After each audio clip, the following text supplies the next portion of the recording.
Ladies and gentlemen, welcome back to the Victor Brooks Show Facebook Live Quarantine Series. And you see me looking down here. I'm learning how, thanks to Wendy and so many others, I'm learning how to do my watch party. And I'm starting this watch party as we speak. Welcome back. If you were with us earlier today, we had one of hip hop's originals, with us, brother OG Kid Frost, and a hip hop original, LA native, who joined us and told his incredible story. I know we have to have a part two, and I'm so glad that he said he'll be back with us to talk on the part two of his journey. But we had an incredible conversation of his artistry, of growing up in LA, how he started through his career with pop locking and the whole right into the journey of his rap career. Over 50 million copies sold of his work over the years, and that brought him to be considered by millions, including myself, as the godfather of Chicano hip hop, Chicano rap.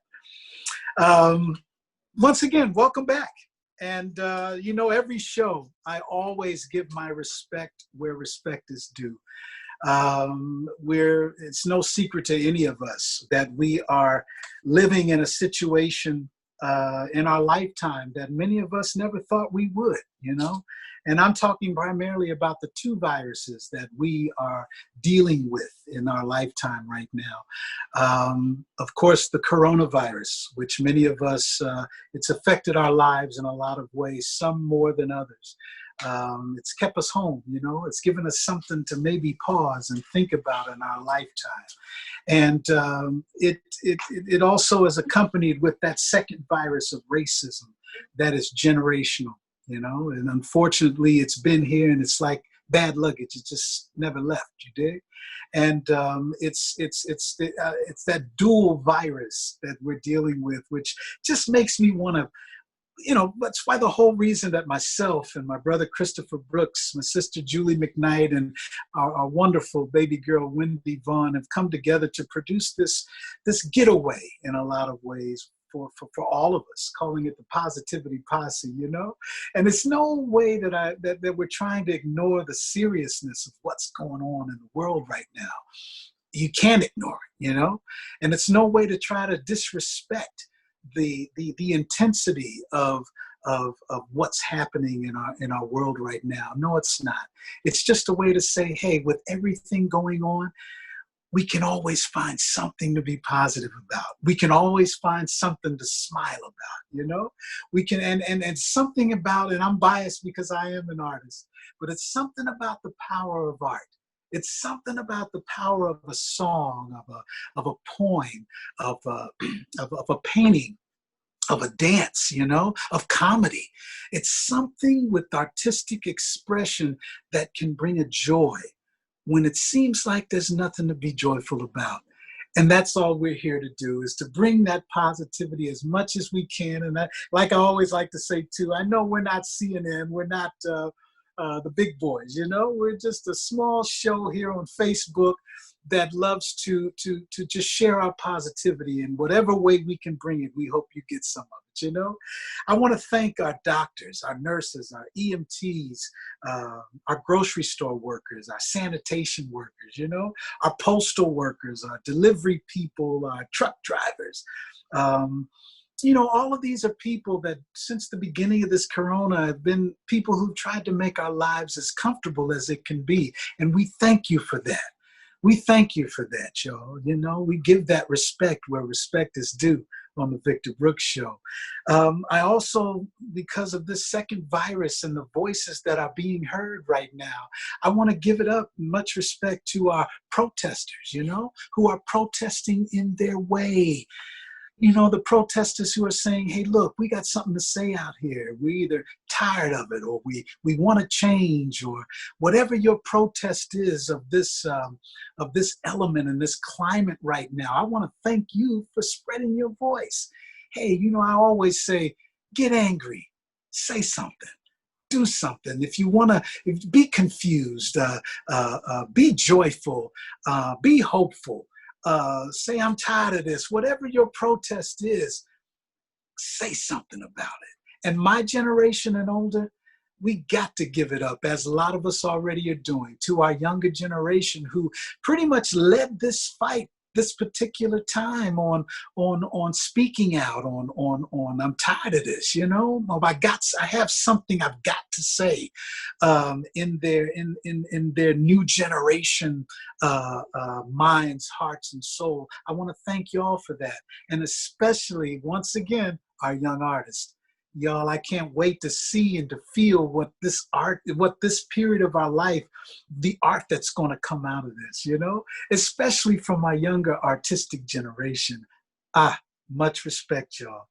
And it reminds me of many of the poets over the years, the protest singers and songwriters and artists over history that had something to say. And as you see behind me right here, this Watt Stacks poster, I keep it there for not just because I'm from Memphis, you dig? It's not just because of a promo journey. This Watt Stacks in its own right. Come on, right after the Watts riots, you know, in the late 60s, and when Watt Stacks took over the LA Coliseum and it brought together the singers and the musicians and the artists, the staple singers, the incredible, powerful Bart Kays, Luther Ingram, Rufus Thomas, you know, and then Isaac Hayes closed the show.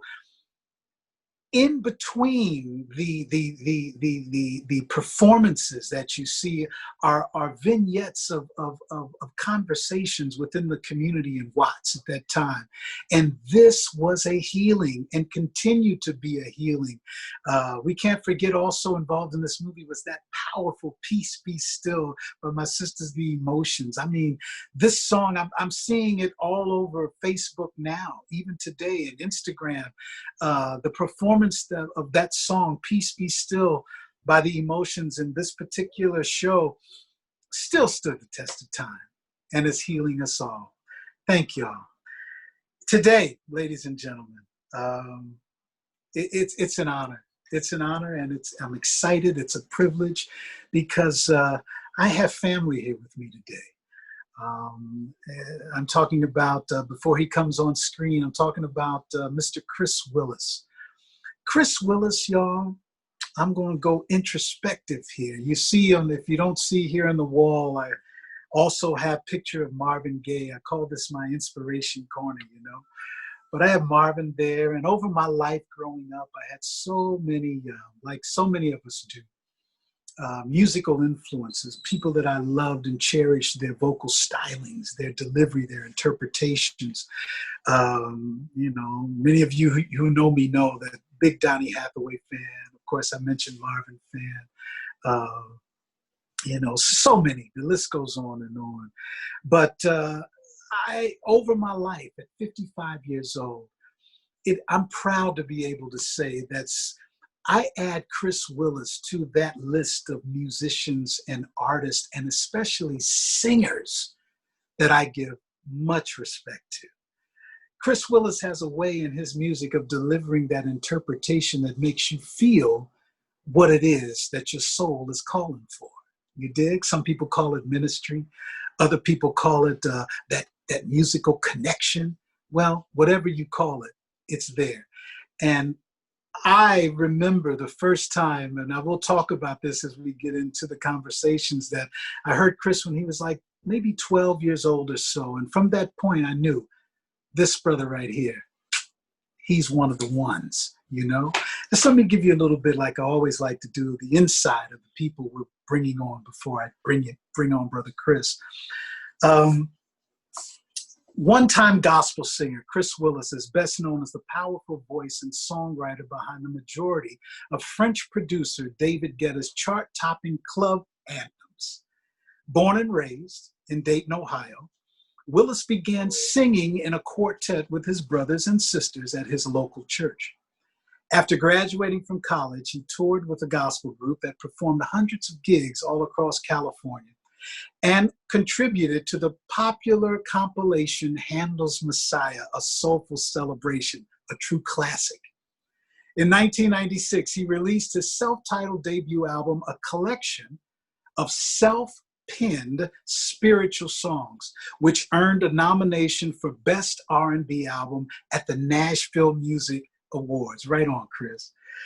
This award that he received was supported by Amy Grant, CeCe Winans, Dolly Parton, Dusty Springfield, Shania Twain. Also, Chris' studio backing vocals was part of his journey as well. Christian comedian Mark Lowry also appeared in Norman Miller's musical showcase, Emmanuel. While working with French boy band 2B3, right, out of France, he was introduced to David Guetta, the DJ, David Guetta, who invited him to record at his Paris studio.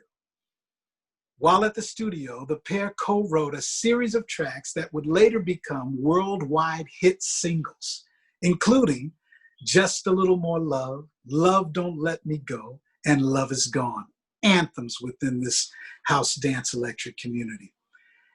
After performing with Guetta on his One Love tour, they scored a UK #1 alongside Fergie and LMFAO.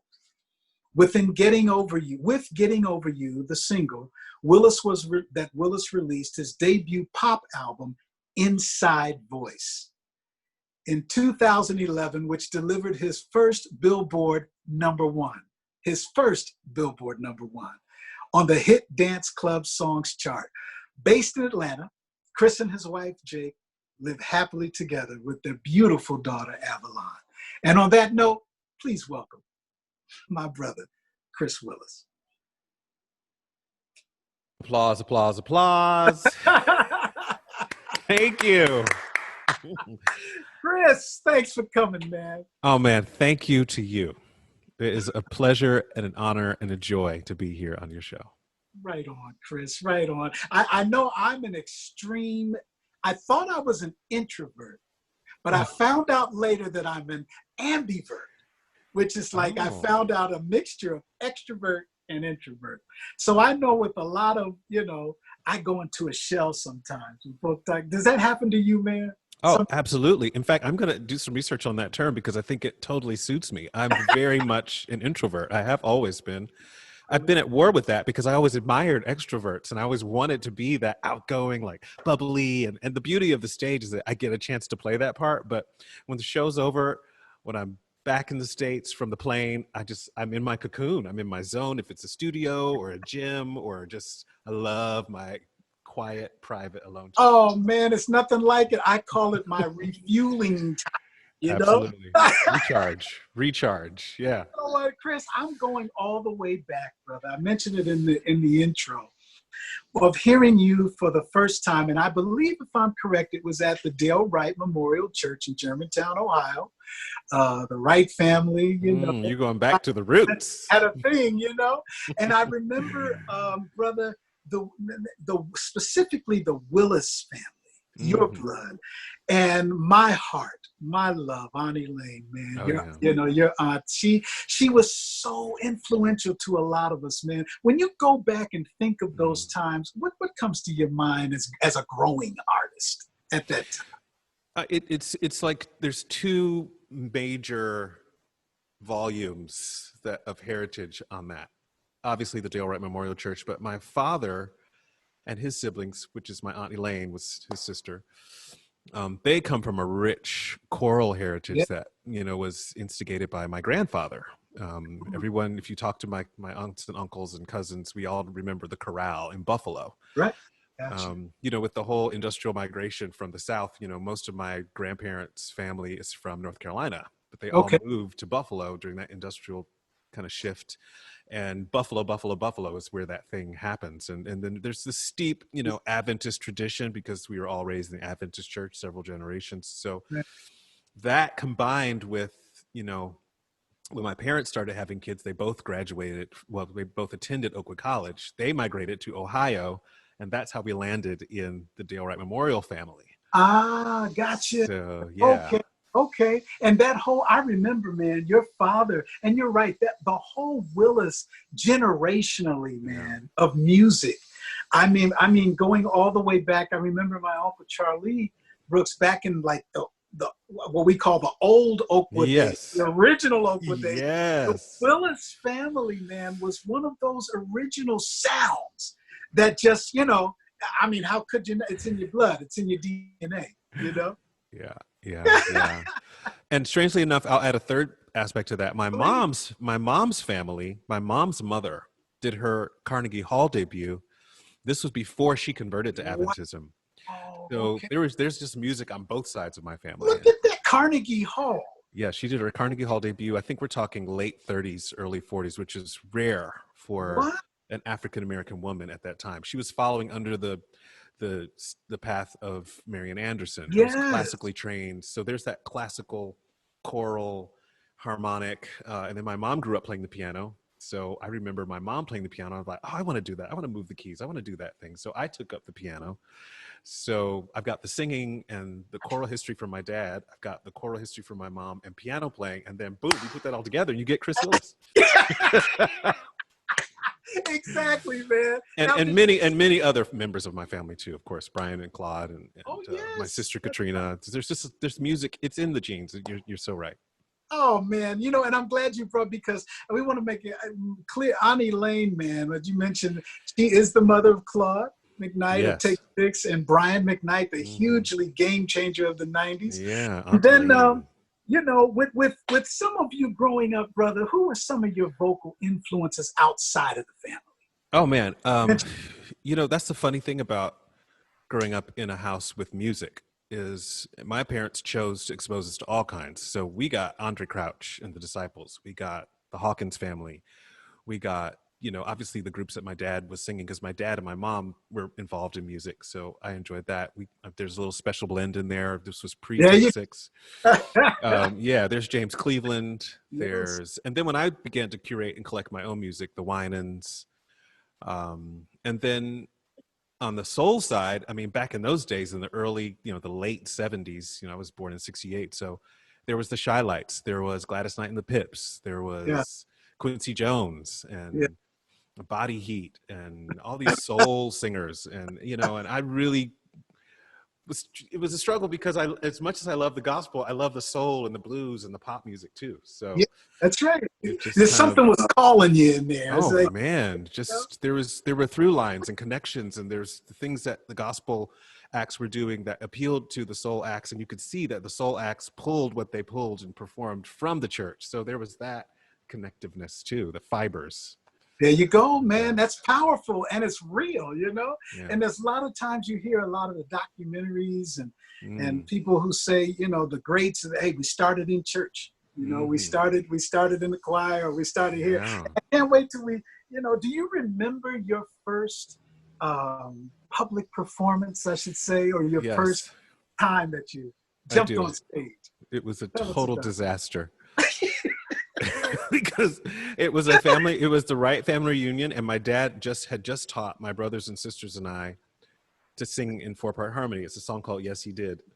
And it was in a tent, you know, it was like a Friday night service, and this was our big like performance. And I don't know why, but midway through the song, we were all in tears. I mean, we may have finished the song, but for some reason, and you know how that happens. When one person starts crying, the other one starts crying. I think we were just nervous. There was a lot of nerves, but it was a disastrous performance. But we kept at it. We kept singing. We kept, you know, developing this harmonic blend and, you know, following in the footsteps of Special Blend. And then later, I also discovered the Winans and Donny Hathaway and Stevie Wonder and Michael Jackson and Jeffrey Osborne and James Ingram. And I knew I was going to be one of those ebony crooners. That was my calling. But yeah, so. Oh man, see, and how old were you then, man? Do you remember, like roughly age? Early teens. You know, so by that time, when I started really, you know, kind of learning the piano and singing for myself, I was probably junior high or high school. So 14, 15, 16. And then it was really beginning to be a thing, because we were in church every weekend. You know how it was. We were just, I know, brother. There's no choice. You're in church. And while we were there, because we were participating in music, it not only gave us something to do, but that was where I cut my teeth. That was how I learned to sing and to perform and to really tune into, the preacher says, okay, at this time we're going to have a special music, and that the butterflies fill up and you really kind of pull yourself together and you learn to deliver a song. And then by the time the meditation comes in, that's a whole nother song you choose. And then the appeal. You broke it down, Chris. You broke it down. You just learn how that flow happens. And I've used that curve I use that curve to this day. The beginning, you warm them up, you build up to that peak, and then you bring it down to that appeal. So I learned that in church. There you go, man. That's right. And you know what? You've given me a flashback also, brother, of another thing that it's like, what you're saying is, when you mentioned us growing up in the Seventh-day Adventist church, and so many, if you don't mind, I'm going to, you push the button for me to get introspective here real quick. That's all right. As y'all know, man, I don't always like to I don't call these interviews. I call them conversations, man, because I love that. There's a respect of delivery that it's not just all lights, camera, action on, to make the person feel, oh, no, but we're all in this journey together. And one thing that you just mentioned that I respect so much because I understand it is that growing up Seventh-day Adventist and then realizing through my journey that, oh, wait a minute, I'm an artist as well. And then you start growing into your sense of artistry. You start growing into your sense of, well, what am I going to do with this? What am I going to, how am I going to, and of course, the priceless foundation that I received of growing up under so many incredible Seventh-day Adventist musicians who were there to help mold my foundation as first time, like you mentioned, first time to sing in public, first time to sing actually in church, and like Gail Jones Murphy in Memphis, or Merritt Dawson and out of Memphis, my uncle Charles Brooks, my mom Sandra Brooks, my father, and it goes on and on. But there did come a time in my life, Brother Chris, and I don't believe I've ever shared this before, because I say I am an ambivert, and I've lived under the wire so much in a lot of past years. But there was a time where my artistry, growing up as a religious artist, started to kind of like bang heads with the more outside of the box feeling or calling of my artistry, meaning what a lot of church says, the worldly aspect. It took me into the clubs. It took me into the juke joints of Memphis and Mississippi. I started to experience this other side of my artistry that I soon began to understand I was also blessed to be able to experience as well. But it came with its ups and downs. I remember watching Aretha Franklin where she said, oh yeah, the church just almost turned away from me. Sam Cooke said the same thing, because I was no longer doing religious music or church music. And it did something to me for a while. There was a healing that I had to get through. There was a realism of self that I had to get in check with. Did you feel any of that in your journey, Brother Chris? Oh, absolutely. Wow. Absolutely.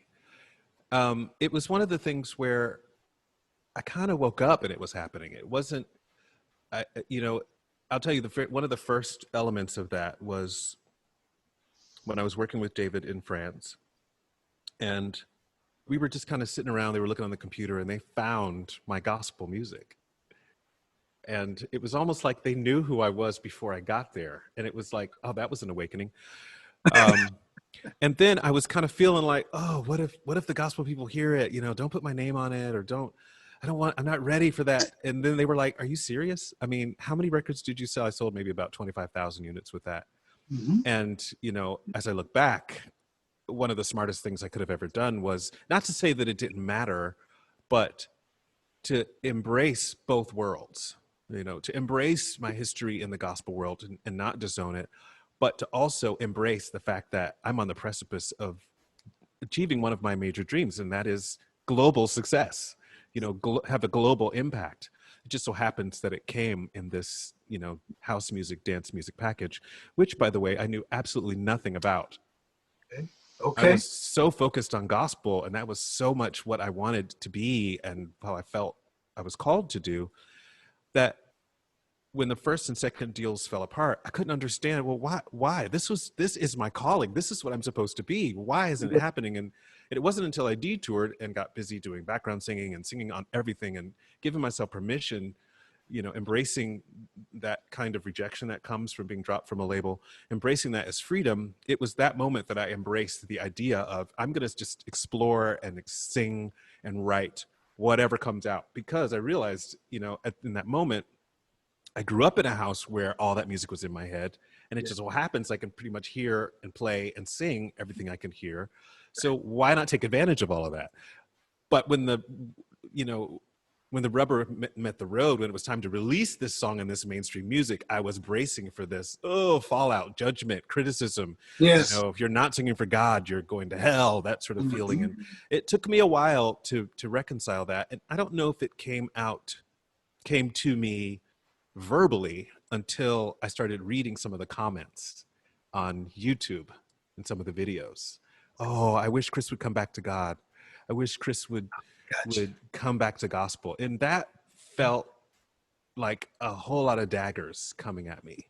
Like, as much as I felt that I was being true to myself and being true to my gift and being true to my God, because I shifted from being gospel to more mainstream, in the eyes of others, it looked like I had abandoned my faith. Gotcha. Oh, bravo. I wholeheartedly understand. I wholeheartedly agree. And as we say, I felt that, and I see from the lineup here, so many others are feeling this too. That you just, your openness and your directness, man, that it was, so I would venture to say that once you stepped into or out of that box, then you started what? That was a growth of artisticness that happened. What did you find yourself writing and experience, or even being introduced to this part of your artistry now? Like, what was that journey about? Oh, I love this question. That journey was about me embracing the fact that we raised in the church are raised in the church, but we are also other things. We are human. We have human experiences. We identify and connect with people on a human level. And I don't think it is a dismissal or a disgrace to God to express that in song. Right. So ultimately what I chose to do, and if the people really listen to the songs, I'm really doing this, I'm saying the same message in a different form. Just a little more love, just a little more love, just a little more love, just a little more peace. What song in church isn't about love and peace? There you go. It's all it takes to live the dream. Martin Luther King, I have a dream. It's a play on that speech. To walk hand in hand, got to understanding, and all thy getting, get understanding. It's a verse from Proverbs. And one day soon we'll live in harmony. It's about harmony. And these are all precepts that come straight from the church and from gospel, but they're put into a social context. That was the very first song we released with David. And the songs afterwards were about love and relationships and, the journey we are all in with the relationship with God, but also in the relationship with others. So I took that as an opportunity to just, if I were talking to someone on a dance floor or in a club or at home or in a relationship, what would I say? Yeah. And these are the things I set to music with the work that I did with David. Much respect, Chris. Right on, brother. Right on, man. And you know what? When you started to realize, wait a minute, I have something to say that's it caters to the religious crowd, caters to the club crowd, caters to human existence, period, right? So you're now in France, right? And you're there with, did you go to France with Guetta, or were you there working on something else? Right. So I my first trip to France, I accompanied 2B3, which at the time, they were like the biggest boy band in France. They were selling major records. They were really good looking, and all the girls loved them, and they were awesome. And I was there to promote their English album, which I had the pleasure to produce with Desmond Child. Desmond Child invited me to produce that project in Miami. Right. And at the time, Desmond was producing Ricky Martin, he was producing That's Clay right. Aiken and everyone. Yeah. I mean, it was just a huge honor to be in the room with Desmond and that he Go ahead. trusted me to Yeah. take these three boys and teach them how to sing in English. When we got there, they released the album and it totally alienated their bass, if I may say. That Okay. may not be the truth, because it was in English and their bass was all French. Okay. And so the album bombed miserably. It was really just a disappointment. But while I was there, they introduced me to David. They knew him because, you know, they had reached that height of celebrity. And at the time, David and his wife, Kathy, were the king and queen of the nightlife. So everybody knew. They were pretty much a household name in France. I had no idea that that was what was happening when I was introduced to David. When I saw him, I was like, oh, is this guy in the velvet shirt with the sparkly face? Is this another producer that's going to beat me up in the studio? Because at that point, my experience in Nashville, some of the sessions in Nashville was like, oh, can you sound like Brian McKnight? Can you sound more like Seal? Can you sound more like Lenny Kravitz? It was like, but what about my voice? So there you go. The next day, we wrote Just a Little More Love, and I wrote it. It just kind of came out. It was probably the fastest song ever written. It was so short, it was so brief, and it was one chorus, and I sang it, and they were literally cheering in the studio when it was over. And I was like, wait, you don't want me to do another verse? You don't want me to do another chorus? I mean, no, this is awesome. It's a hit. It was awesome. So that affirmation was amazing to feel, you know. Great. So, and that was the door that opened for multiple trips back and forth to France. I didn't actually move there. They reinvited me to do more work. That first song was the #1 song in France, but that was maybe 3 or so months later. I get this call from David. Hey, Chris, this is David. We have the #1 song in France. And he must have been shocked and appalled by my silence because I couldn't believe what I was hearing. So I was quiet, but it was everything I'd always dreamed of and imagined. It was happening right then. And it was just like, whoa, like everything I prayed about, everything I wanted to happen, every wish, you know, it's that dream. You want to have a song hit an entire country. I'll never forget the time on one of my trips back, and I'll shut up. But I was in the car on the way to the airport, on the way from the airport to wherever we were going to write. And I heard the song on the radio. It was one of my songs on the radio, and that's your dream. Like, I want to get in the car and I want to hear my song on the radio. And there you go. And there it was happening. So many of my firsts, so many of my dreams came true in France through those collaborations with David Guetta and Joachim Garraud, who was the genius behind all the music and the production and engineering. So it was the three of us, and we're all exactly the same age, born in the same year. Oh man! And I think a lot of things happen in threes, so that's a whole nother podcast. But man, that story is beautiful, and I know it's so many musicians because we have folk 17 at 7 from France. Thank you for joining us today. She has Astrid as one of the most incredible jazz foundations there in France, and she's on just giving thumbs up to your whole story. You know? Yes, my heart. I have a huge heart for France. I mean, so many. I walked those streets so many years, just thinking and praying, and just so many beautiful experiences. Right on, happened for me there. So, Chris, when did you feel that, you know what, my style, my Chris Willis style is? Are you still in development of it? Do you feel like you've accomplished what you want to accomplish? Because I mean, going back to myself, I know I have a style, but I'm evolving in a style that I found is mine later before. Wait, did that make any sense? I found my style at one point in my life, but there's still an evolvement of expression that I find myself positively, I look at it as a positive, to keep evolving in the expression of my style, if that makes sense. But what's your journey is finding that Chris Willis style? Good question. You know, there's so many wonderful terms: style, sound. I feel like one of the things that happened with the collaboration with David and Joachim was just that. I found a sound. Gotcha. And it was a combination of things. It was obviously my vocal and what I bring to the way I say things, the way I sing. There was a harmony. There's harmony stacking. That was one of my favorite things to do, stacking multiple times, and they embraced that. Okay. And then it was David's taste for, you know, music for the nightlife and music for the clubs, but it was also Joachim and the production and the sound that's happening with the music. So one of the things I love about top lining or writing to tracks is finding my voice, what I can do with in the spaces of the track.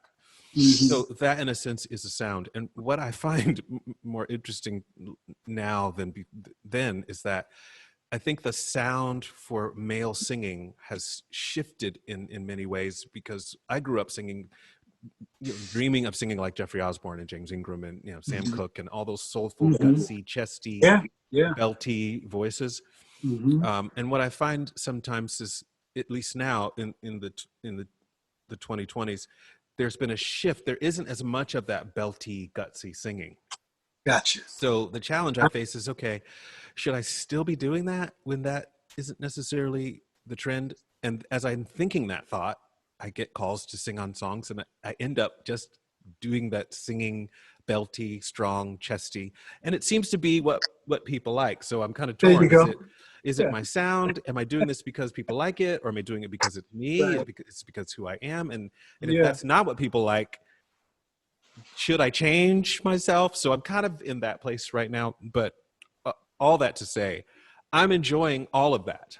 I love it. I love it when a producer or a DJ comes and says, "Hey, I want you to sing this song."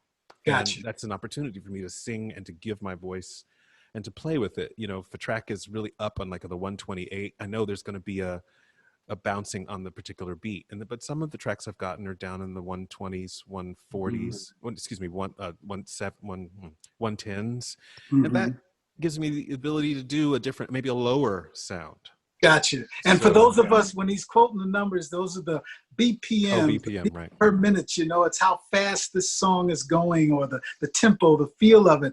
And Chris, man, I'm looking at one thing I remember about my introduction into house, dance, electric music was through my sister, Julie McKnight. Oh, yes. And one thing I remember, and still to this day that I respect about it, is the positivity of this music. All right. And you here with the whole Positivity Posse crew around the world listening to this. This is our thing. We're about that positiveness, that upbeat, that make you smile, make you understand life is cool, life is going to go on, not disrespecting that it's negative out here. And that negativity is powerful, but we feel that positivity is a little more powerful than negativity, as long as we give it its due. And I've always felt that from that music style. Would you agree that that's that absolutely. Foundation of dance?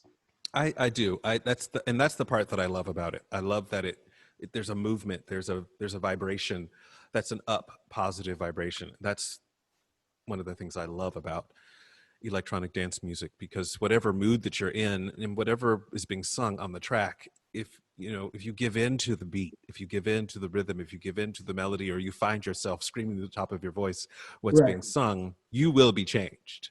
There you go. That's right. You will be changed. One way or the other. You're going. I love that. I love when that happens. That's right. So, Chris, you're married. Please tell tomorrow's Father's Day. Yes. Happy Father's Day, my brother. Please tell us about your family, man. Oh man, family is everything. It's been a dream of mine since very young. Okay. And to be able to have realized that dream with the love of my life, and to have come through that dream, that process, we went through the IVF process, which was very hard and very painful. But to come out with the gift, the lottery win, the beautiful golden child, it's been everything. It's meant everything. It's been an amazing shift in my life, because I've spent most of my life as a single person traveling the world. And so when you become married and have a family, that shift in and of itself is dramatic. It's night and day. It's a night and day difference. Everything is not just my own, it's our own. So, and I'm a sharer. I'm a carer. I love the opportunity to give and to share and to care. And I'm constantly, if anything, I'm evolving as a person, maybe not as much in my voice, but, and that's what I'm enjoying now. And, marriage and family, if anyone out there understands, it's a beautiful thing, but it always comes with its challenges.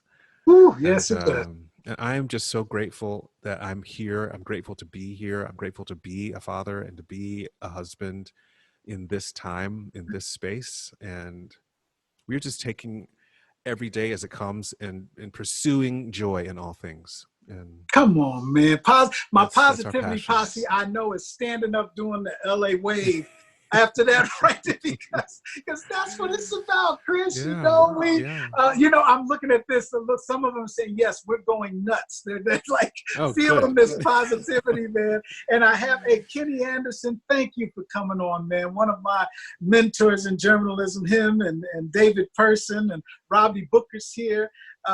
We see Ari Pierre says, Chris Willis is one of the best voices of my lifetime. Oh, From wow. high school days to the first album to the work with DG. Thank you. His voice is sheer emotional uplifting. Now, if that ain't positivity, y'all. Oh, yes. Thank you. When you hear that, does that give you a gasoline or fuel, brother, in a lot of ways? Adrenaline rush. Like, I feel like I just injected a shot of adrenaline. It never gets old. I never get tired of hearing that kind of affirmation that comes from people. It's just the hugest aha from God that I'm in the right place, I'm doing the right thing, and people are being touched and moved by the sound that comes out of my body. It's just... Yes, that's right. That's right. You know, and I believe... Gratitude. Oh, man, gratitude. And it makes those, Chris, you mentioned France and Brazil. It's Brazil for me. Your France is my Brazil. Yes. Where I love my Brazil. I feel you. I feel you. I feel you. Muito obrigado, minha família brasileira, por sua tempo hoje. Yeah. Muito obrigado. Eu adoro Brasil, adoro sua coração, adoro sua alma. Muito obrigado, muito respeito, Brasil. Brother, it reminded me, Chris, when you said the dark times, and I'm saying this with a smile. I remember when my dark times hit, and it's a positivity, y'all. Check me out. The reason that I can smile on it is because of my dark times in my life period. A smile, positivity was the furthest thing from my expectation. You dig? And I know a lot of people understand, and you know, Vic, I'm going to keep it real, that it was that journey. But the reason I can smile, that I'm smiling right now, is because that was then, this is now. And I'm here to talk to one of my favorite people, as well as one of my favorite singers who is enjoying his, his journey in his life and shared his realism through his dark moments that took him to now. And I've seen now that so many now are really high-fiving on this as well. I believe that that's what our journey as artists are supposed to be, man. I know Marvin Gaye said, the artist pays the price, so we don't have to pay if we would only listen to what they have to say. It's like, and I remember Nina Simone and so many said, it's our duty as an artist. We'll take the bumps and bruises. We'll go through those dark moments, we'll feel like tomorrow will never come. But if we're able to come out of that, we got to write about it. We got to paint a picture about it. We got to do a dance about it. And that's what I'm hearing coming from you, brother. That's what I'm hearing. Absolutely. I live for those moments of revelation and realization, because you're right. There's so much darkness at times, inside and out. And the beauty is that we have been given the task of articulating that process of reconciliation, that process of emancipation. Come on now. To put it into music in a way where the listener can put that lyric on and feel it and use it to get through whatever they're going through as well. There you go. Well, Chris, speaking of that note and everything that's happening out here in the streets right now, brother, like I keep saying, it's undeniable. And we're not trying to ignore it. We know it's happening, but all through the journeys generationally, through the marches in Selma, through the wall falling in Germany, from the slave ship all the way down to this Wilshire and Hauser just yesterday, protests are going on. But music has been a part of this journey, man. And I know the Afro-American, Afro-Brazilian, the Afro-diaspora throughout the world's journey, music has been a part. And I remember one particular song, man, that touched so many of us and still is relevant to this day, well, Sam Cooke's A Change Is Gonna Come, man. You know? Oh yeah. And I know I mentioned it before, but I don't want to put you on the spot. I know how that feels, you know, when you're trying to, but if you had a moment, or if it's touching you, brother, I'd love to share your artistic positivity and message to my positivity posse, man. Absolutely. I would absolutely love to do just that. You're going to, oh man, thank you, Chris. I was thinking, you know, should I do the full version or do the abridged version? Like just a hey man, whatever your verse feel, and a chorus. According to what's going on this feed, people are saying full. I haven't seen spelled so many times with exclamation points. All right. Well, you know, I'll tell you a funny story about the first time I performed this song, and this is going to be an opportunity for me to kind of exercise my inner demons. But you're probably going to go, what's he talking about? A year ago, I was invited to participate on a show called Showtime at the Apollo. Do you ever remember that? You remember that? Oh, show? Yes, brother. Yes. And they did like a contestant version of the show, and I was a contestant. And they flew my family up, and they filmed everything. They told the backstory, just like they would on Dancing with the Stars or any of those other contest shows. And believe it or not, part of my song, I chose A Change Is Gonna Come. Wow. Into Getting Over You. The irony of it all is that, and I'm getting everyone riled up and following me on Facebook and, you know, tune in. They never aired the episode where I appeared. They aired the episode, but they cut my part out. Okay. Oh, see, well, they're lost. So yeah, they're lost. But the beauty of now is that now I have the chance to sing it on your show with millions of people watching. Well, you know, hopefully, right? Ladies and gentlemen, we have an exclusive debut, is how we used to say. Yeah. How's that sound gonna? Sounds good, brother.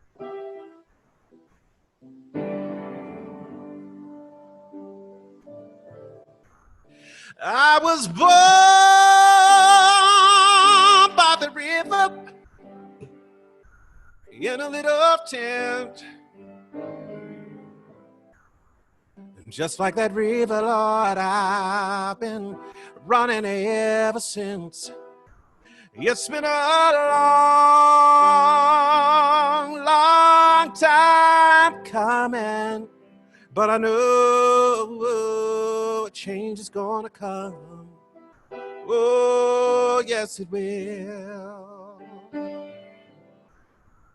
It's been too hard living, but I'm afraid to die, 'cause I don't know what's up there beyond the sky. It's been a long time coming, but I know a change is gonna come. Oh, yes, it will. I go to the movie and I go downtown. Somebody keep telling me don't hang around. It's been a long time coming, but I know a change is gonna come. Oh, yes, it will. But then I go to my brother and I say, brother, help me, please.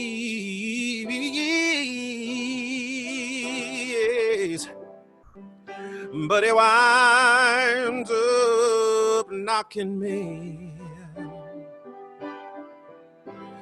back down, my knees. Well, there have been times that I thought that I couldn't last for very long. But now I think I'm able to carry on. It's been a long, oh, it's been a long time coming. But I know a change is gonna come. Oh, yes, it will. Do you mind if I sing it one more time?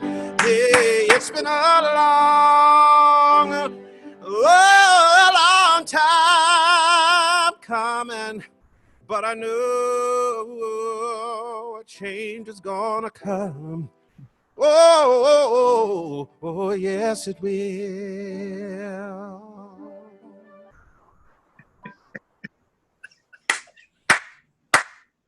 Oh, come on now. Come on now, Chris. Thank you, brother. Thank you so much, man. Chris, that right there. Oh, that put it in perspective once again, man. The power of music, the power of artistry, and then delivered by a musical, a singer that interprets it this way, man.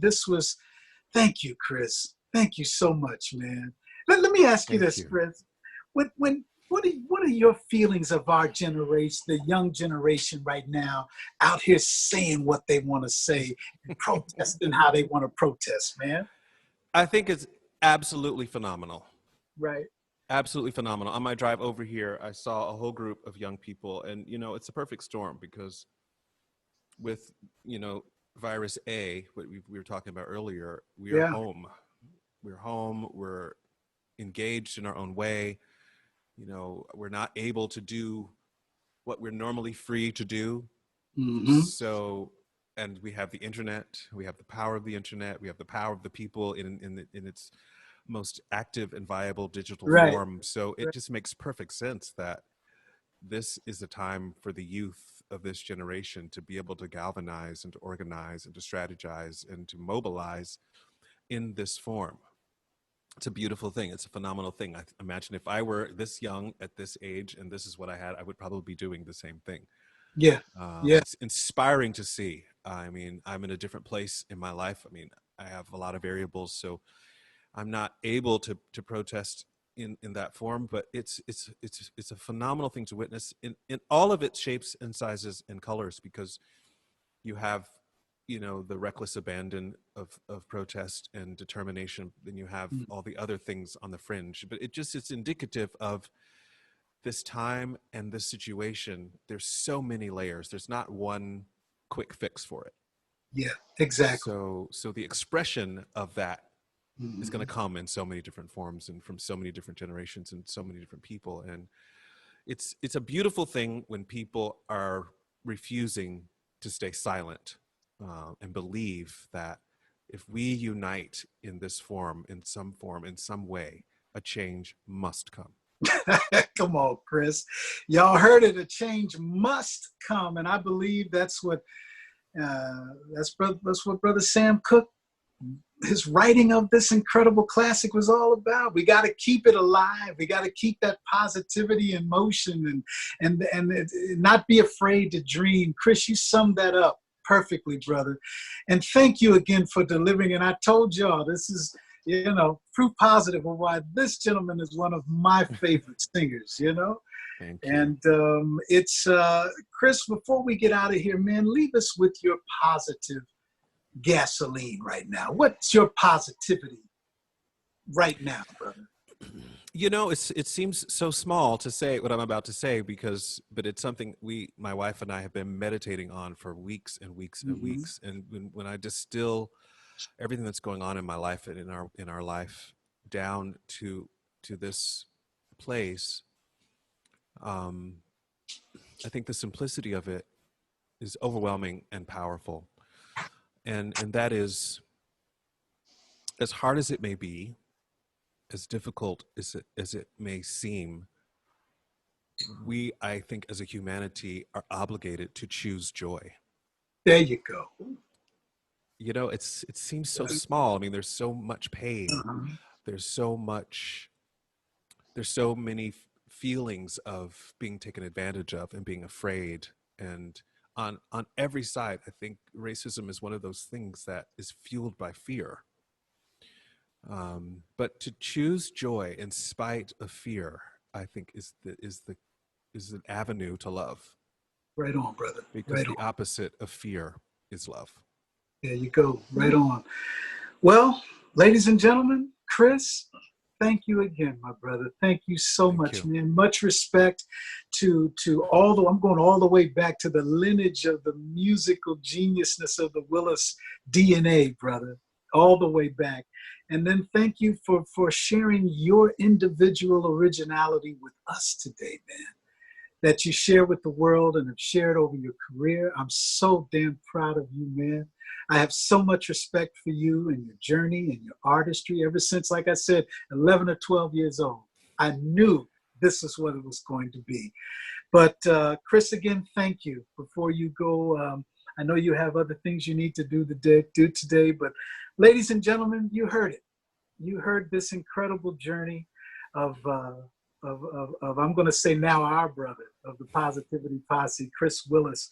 And even though he's not on camera at this time, I know that this energy will last on and on and on. My prayer and my hope of positivity is that you were able, like I always like to say, is that you got some of this positivity on you today. You scuba dived in it. You took a shower in it. You took a hot tub dip in it. But the most important thing, when you get out, sprinkle it on somebody else, y'all.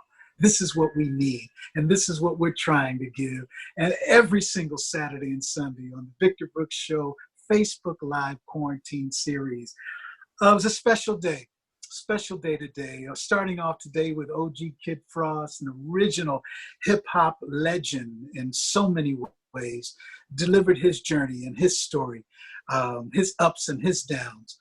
And then we just were seasoned also additionally with the journey and story and vocals of brother Chris Willis, whom I respect so much. And Positivity Posse, I respect you. I respect you so much. The reason why is because you're not afraid to be positive. You're not afraid to say, you know what, we know negativity is all around us. Yeah, it is. We're not denying that. But we're not running from it. We're standing right up to it, face to face, toe to toe, and saying, but there's some positivity through hope. There's some positivity through joy. There's some positivity through the evidence in our younger generation, and now even multi-generationally, multiculturally. There's a positivity in seeing this unification, y'all. Yeah, I wholeheartedly believe that it's not a moment, it's a mission. You dig? To me, it's a difference. It's not just a moment in time that's happening right now, but it's a mission that's happening right now. And it's evident every single day. Keep talking to our young people. Keep that gate open, y'all. Young people, step to us. Come and talk to us, especially these younger artists out here, especially my younger writers and my filmmakers and our songwriters, our singers. Come on, give us what's on your mind. Give us what's on your heart. We want to hear it. You dig? We love, and much respect. Once again, thank you for joining us on the Victor Brooks Show Facebook Live Quarantine Series. Happy Father's Day weekend to all of the fathers out there. My two soldiers, Victor Brooks III and Benjamin Jackson Brooks, I love you. I respect you. Two of my greatest heroes, my sons. Thank you for your journeys. Join us tomorrow when that journey continues, when I bring my father, Victor Brooks Sr., on for a conversation of his life's journey. Why I love and respect this man so much, even now to my 55 years to be blessed on this earth. The lessons learned, the tutelage, the foot in the tail when I needed it. You dig? It's going to be a great conversation tomorrow, y'all. Keep that positivity going, and we'll see you next time on The Victor Brooks Show.